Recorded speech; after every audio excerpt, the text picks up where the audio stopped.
Old iron. One day, James had to wait at the station till Edward and his train came in. This made him cross. Late again! Edward laughed, and James fumed away.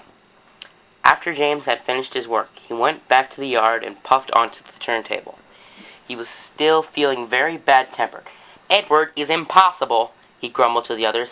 He clanks about like a lot of old iron, and he's so slow he makes us wait. Thomas and Percy were indignant.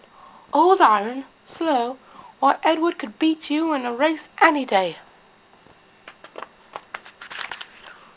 Really, said James, I should like to see him do it. Next morning, James' driver was suddenly taken ill. He could hardly stand, so the fireman uncoupled James, ready for shunting. James was impatient. Suddenly, the signalman shouted. There was James puffing away down the line. All traffic halted, he announced at last. Then he told the fireman what had happened. Two boys were on James' footplate fiddling with the controls. Phew!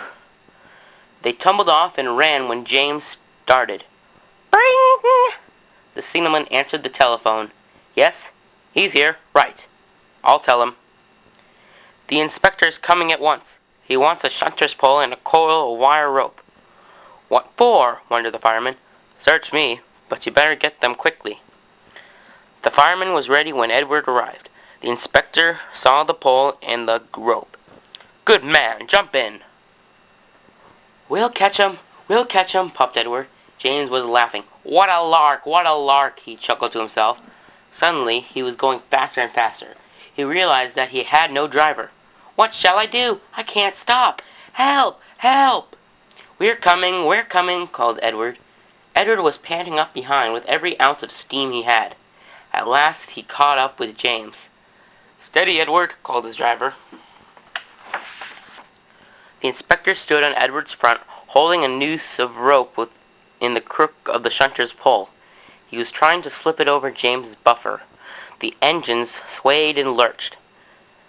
At last, got him! He shouted. He pulled the noose tight.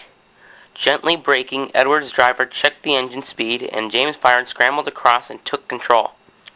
So the old iron caught you after all, chuckled Edward. I'm sorry, whispered James. Thank you for saving me. You were splendid, Edward. That's all right, replied Edward. The engines arrived at the station side by side. Sir Tom Hatt was waiting. A fine piece of work, he said. James, you can rest and then take your train. I'm proud of you, Edward. You shall go to the works and have your worn parts mended. Oh, thank you, sir, said Edward. It'll be lovely not to clank.